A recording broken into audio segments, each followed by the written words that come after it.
Bismillahirrahmanirrahim. Assalamualaikum warahmatullahi wabarakatuh. Gimana nih kabarnya teman-teman? Mudah-mudahan semua dalam keadaan sehat walafiat. Oke, hari ini insya Allah kita akan kembali sharing dan juga belajar bersama tentang salah satu subtim yang ada di buku Hat Terapi karya Dr. Ali Al-Baghoti, yaitu Iman and Mercy. Sebelumnya mungkin saya sudah pernah bahas juga ya dari buku ini, yaitu The Centrality of the Heart ya.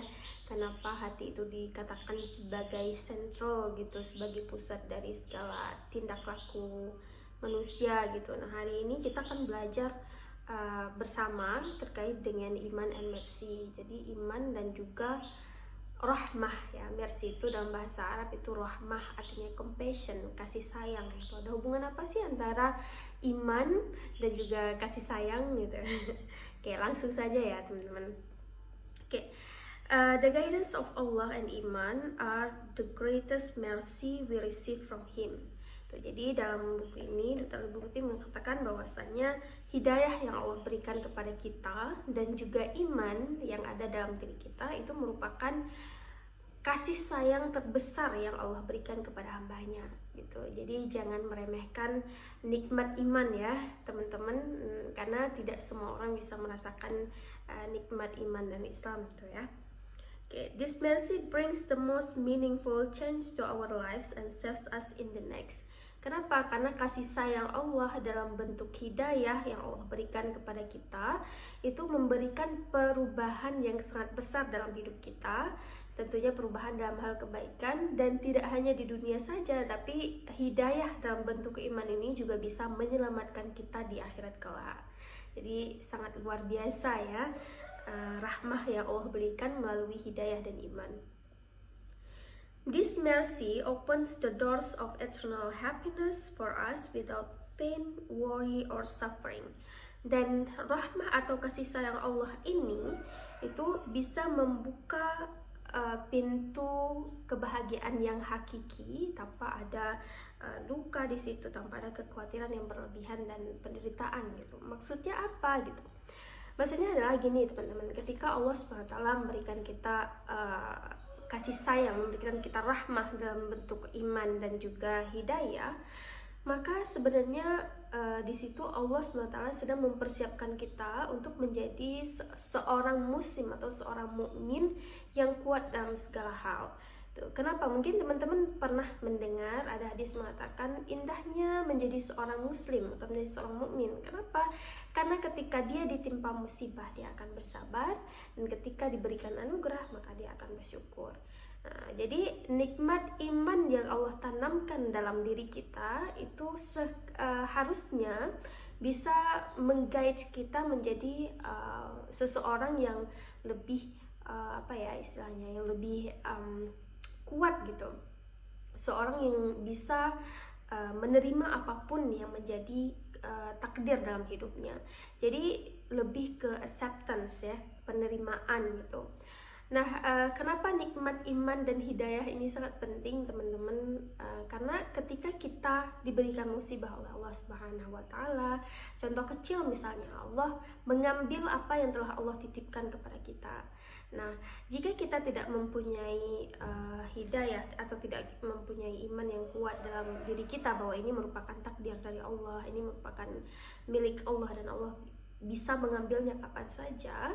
Nah, ini tentunya sangat memungkinkan kita untuk terjerumus ke dalam hal-hal yang tidak baik gitu ya.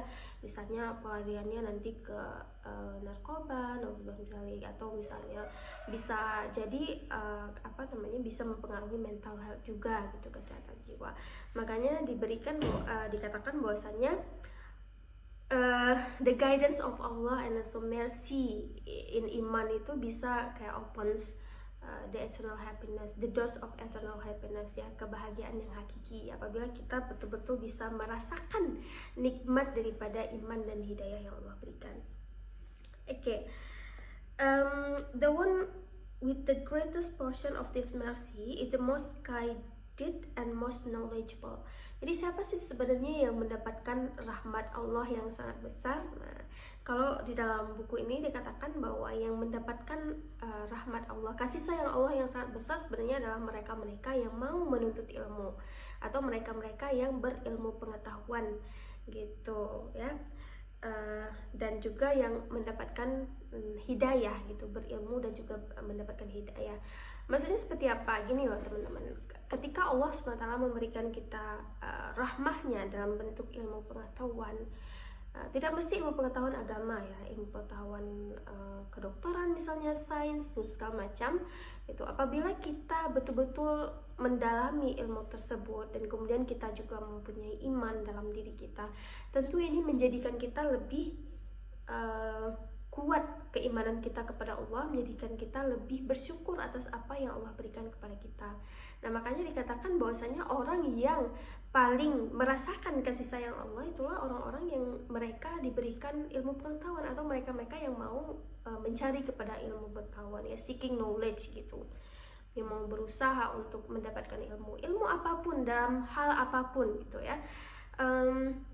Dan sebenarnya ilmu pengetahuan tersebut sangat luas konteksnya ya teman-teman. Jadi tidak hanya dalam ilmu pengetahuan agama, tapi juga misalnya ilmu kedokteran, ilmu pertanian ya.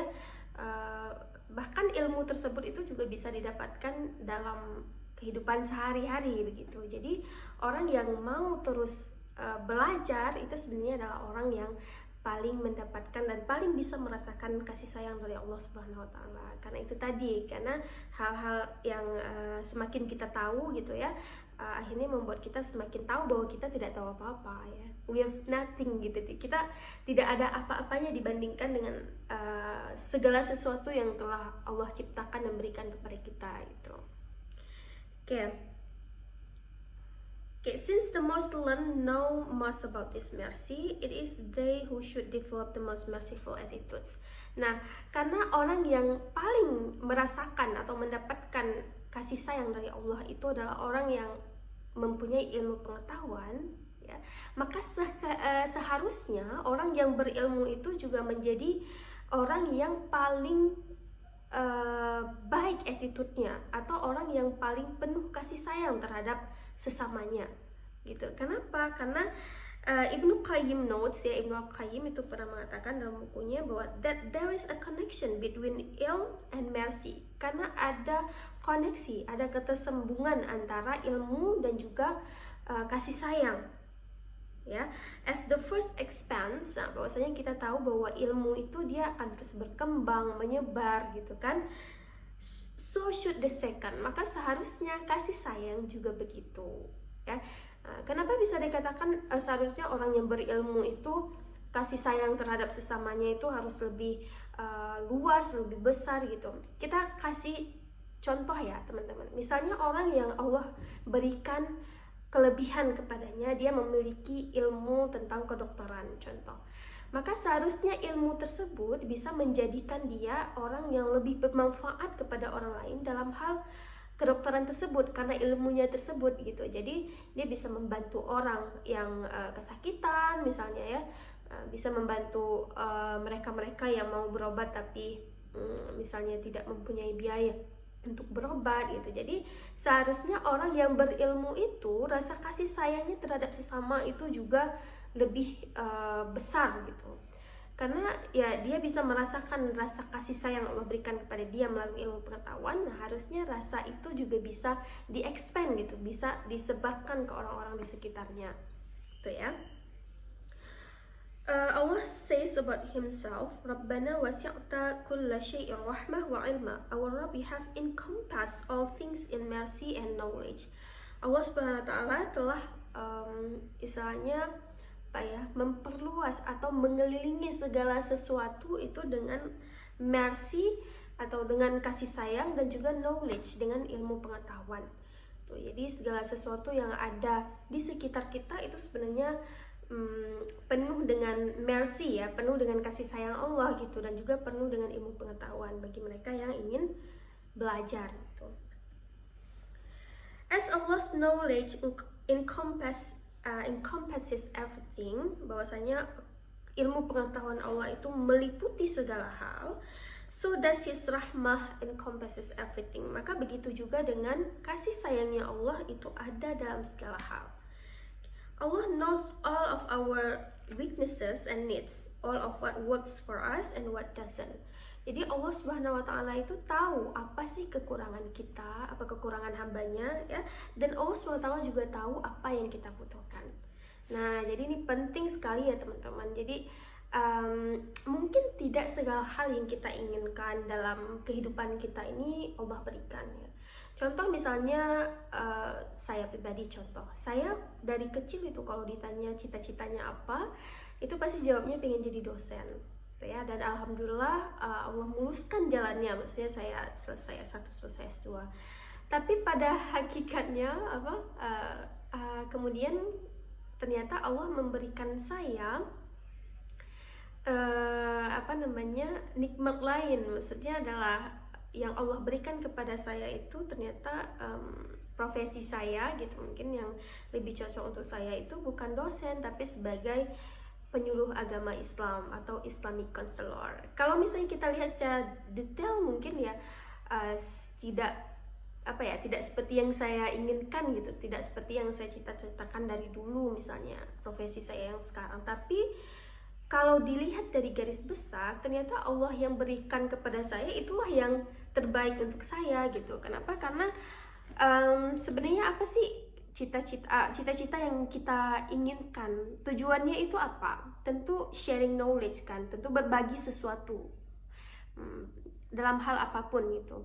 Nah, sama juga saya bercita-cita untuk menjadi dosen dulunya juga dengan tujuan sharing knowledge gitu. Ternyata tupoksi sebagai penyuluh agama Islam juga seperti itu, juga berbagi ilmu pengetahuan. Nah, beda konteks saja nih. Konteksnya misalnya kalau di dosen itu lebih ke yang formal ya, dalam ruangan kelas, terus yang diajarkan itu mahasiswa-mahasiswi. Tapi kalau sebagai Islamic counselor atau penyuluh agama Islam ini lebih ke informal gitu, berhubungan langsung dengan masyarakat gitu. Dan saya merasa gitu, ini juga sebenarnya hikmahnya itu luar biasa. Kenapa? Karena saya pribadi orangnya introvert gitu ya, tidak suka berbaur dengan ramai orang gitu. Tapi dengan tanggung jawab saya, amanah saya sebagai seorang penyuluh agama Islam, akhirnya membuat saya menjadi orang yang akhirnya berbaur dengan masyarakat dan bisa berbagi gitu. Jadi selalu tanamkan dalam diri kita bahwa apapun yang Allah berikan kepada kita, meskipun bukan hal yang kita inginkan pada awalnya, pasti ada hikmah di baliknya, dan hikmah itu membawa manfaat juga kepada kita. Tuh ya teman-teman. Nah ya. Jadi Allah's mercy covers all of our weaknesses and needs and brings us closest to what benefits us while protecting us from haram. Nah, jadi selain karena Allah tahu gitu apa yang terbaik untuk kita, maka apapun yang Allah berikan kepada kita itu semestinya dan memang itu untuk kebaikan kita dan juga untuk menjauhkan kita dari hal-hal yang haram gitu, hal-hal yang tidak baik untuk kita. Ya contoh ya misalnya pengen nih ya Allah, pengen kaya raya, pengen pengen merasakan gimana sih rasanya bisa keliling dunia, bisa belanja tanpa lihat price tag misalnya ya, contohnya gitu.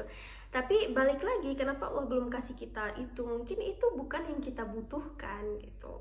Dan bisa jadi kalau Allah kasih kita itu, ya kita belum siap untuk menerimanya. Dalam hal dengan kekayaan itu mungkin bisa menjerumuskan kita ke hal-hal yang tidak baik, atau kita menjadi orang yang takabur misalnya, atau menjadi orang yang kemudian ria, besar hati dan sebagainya. Jadi Allah tahu apa yang terbaik untuk kita ya. Jadi teman-teman, kita selalu harus husnuzon dengan apapun yang diberikan Allah kepada kita. Oke, tapi tetap harus berusaha dan berdoa ya, bukan berarti tidak berusaha kemudian tidak berdoa, pasrah saja, tidak. Jadi tawakal itu setelah berusaha dan juga berdoa. Oke, Okay, since Allah knows us the best, He is the most merciful to us. In the same vein, Ibn Qayyim notes that the one with the greatest knowledge would be the one with the greatest mercy. Okay. Orang yang ilmu pengetahuannya itu luas ya, seharusnya menjadi orang yang juga kasih sayangnya itu luas atau manfaatnya kepada orang banyak itu lebih luas juga gitu. Kenapa gitu ya? Karena yang pertama, the one with depth of knowledge and understanding knows that the intention behind the creation of humanity and this universe is mercy, and so they follow the divine objective. Jadi orang yang berilmu pengetahuan luas itu seharusnya tahu apa sih di balik semua penciptaan dalam dunia ini, this universe gitu, dan juga rasa kemanusiaan itu adalah sebenarnya kasih sayang gitu ya. Semua yang Allah berikan, semua yang Allah ciptakan di dunia ini itu sebenarnya kasih sayang Allah kepada hambanya gitu. Jadi they follow the divine objective, they pursue mercy and increase it in the world around them. Jadi seharusnya mereka menjadi istilahnya tombak-tombak yang kemudian menyebarkan rasa kasih sayang antar sesama itu gitu ya, karena mereka tahu bahwa di balik semua penciptaan ini adalah kasih sayang Allah gitu, rahmah Allah yang diberikan kepada kita. Nah, yang kedua adalah the one with the greatest knowledge worships Allah through His names and attributes.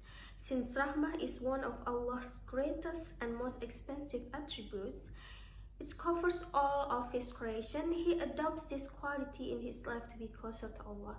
Nah, jadi orang yang mempunyai ilmu pengetahuan yang luas, maka dia beribadah kepada Allah ya atas nama Allah dan juga atas hal-hal yang memang disukai Allah. Dan sebagaimana yang kita ketahui bahwasanya adalah rahmah atau kasih sayang itu merupakan salah satu anugerah Allah yang sangat besar gitu, yang sangat mahal. Maka harusnya orang yang berilmu pengetahuan juga menjadikan kasih sayang itu sebagai hal yang selalu dia tanamkan dalam kehidupan kita sehingga menjadi lebih dekat kepada Allah Subhanahu wa taala. Itu ya. Jadi orang yang berilmu itu beribadah kepada Allah dengan ilmunya, dengan apa-apa yang disukai Allah dan juga memanfaatkan ilmunya dalam hal kebaikan atau bermanfaat bagi banyak orang. Oke, nah dan yang terakhir itu adalah when one knows how much Allah loves mercy and forgiveness, they will naturally love what Allah loves. Jadi ketika seseorang tahu seberapa besarnya rasa cinta Allah terhadap misalnya mercy atau kasih sayang terhadap sesama dan juga memaafkan terhadap sesama, maka orang yang berilmu itu secara natural harusnya dia menjadi orang yang juga penuh kasih sayang dan menjadi orang yang pemaaf, karena dia menjadi mengikuti hal-hal yang memang Allah sukai, yaitu tadi mercy and forgiveness gitu ya. Jadi secara natural orang yang berilmu tersebut akan mencintai apa-apa yang Allah cintai gitu. It is hard then to imagine one loving Allah yet failing to embrace rahmah in their life gitu. Jadi sangat susah ya membayangkan orang yang mengaku cinta kepada Allah gitu, orang yang mengaku sayang kepada Allah, tetapi mereka gagal untuk mengembrace mercy tadi, untuk mengembrace rahmah, atau mereka gagal untuk menerapkan kasih sayang dalam kehidupan mereka gitu ya teman-teman. Jadi intinya adalah selalu tanamkan dalam diri kita bahwa kasih sayang terhadap sesama itu adalah hal yang memang Allah anjurkan dalam berkehidupan gitu, dan juga selalu husnuzon dengan apapun yang ditakdirkan Allah kepada kita, dengan apapun yang direncanakan Allah kepada kita, dan jangan pernah menyalahkan orang lain dan menganggap diri kita yang paling benar gitu ya, karena ketika kita menganggap diri kita yang paling benar means that pada saat itu kita sudah riya gitu, sudah takabur terhadap diri kita sendiri, dan juga ternyata menganggap diri paling benar itu juga bagian daripada bahwasannya keilmuan kita itu masih sangat sedikit. Oke, alhamdulillah cukup sekian sharing session kita kali ini teman-teman. Saya mohon maaf jika ada kekurangan. Mudah-mudahan ada manfaat yang teman-teman bisa ambil dari sesi kita kali ini. Jika ada saran dan kritik boleh silahkan sampaikan di kolom komentar. Dan mudah-mudahan kita selalu menjadi orang yang lebih baik dan tidak berhenti untuk saling berbagi. Oke, akhirul kalam, billahi taufiq wal hidayah, waridha wal inayah. Wassalamualaikum warahmatullahi wabarakatuh.